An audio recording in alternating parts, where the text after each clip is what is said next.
where we lived at the time, we had a tree planted in his memory. It's a ginkgo. And the ginkgo tree lasts a long time, lives a long time, and is disease resistant. It's a very strong tree, has a beautiful leaf. Yes, it does. And we own a nursery and garden center, and we actually included Adam in our family business by using that ginkgo leaf as our logo. Yeah. Mm-hmm. Wow. Yeah.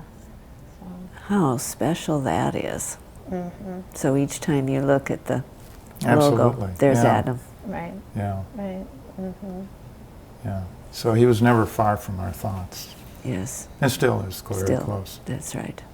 And I still would always like to say to people, I have 3 children. Yes. And I find in society that shocks too many people when they ask, where's your son? So I usually say, I have 2.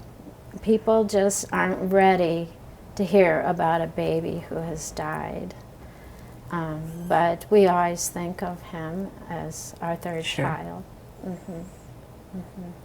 Well, and I think you're saying too that you have to think about the context, perhaps, when people do ask that question, that people are maybe not able to respond in a way that's helpful, so it's easier to say that you have 2, knowing that in your heart you have 3, and that he's recognized in that moment as in many other moments. So it's not a matter of forgetting him, but rather placing him in a place that's in your heart rather than spoken about at that time. Yeah.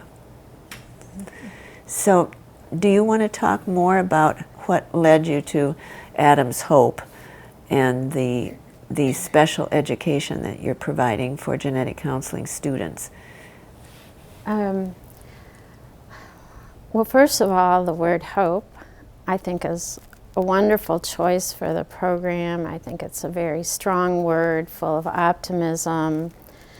And on this journey that we've been on, we feel that there's wonderful hope ahead for all couples who've experienced these traumas, and that they will at some point find some piece of joy from all of the heartache they've been through.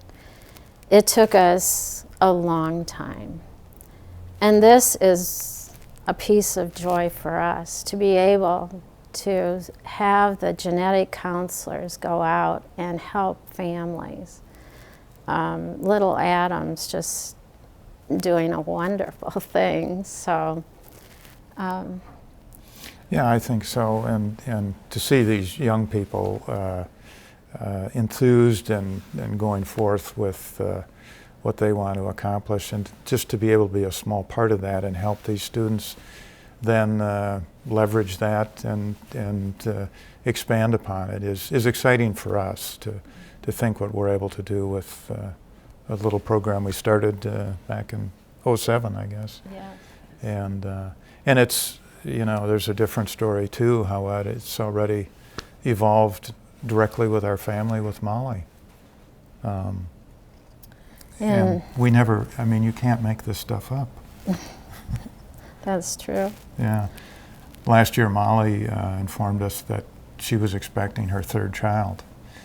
And it was to be a girl. She has 2 young sons. And I found out through testing that it was Down syndrome. And we thought, here we go again, you know, the same thing. And so she had a very difficult, she and her husband Kent had a very difficult decision. A week later, she miscarried, and so they didn't have to make that decision. But the doctor said, I'm going to recommend you talk to a genetic counselor. And she went, Molly and Kent went, met with a genetic counselor, and they got to talking, and before you knew it, they found out that she had attended Adam's conference at that time, what we're now calling Adam's Hope, And she was a student, a graduate of the University of Wisconsin, and this is in Des Moines, Iowa. And like I said, you can't Yes. make this stuff up. No coincidences, right? So, I mean, that just Uh-huh. empowered us to Oh. believe that we were doing the right thing. Yes. Yes. That is quite a story.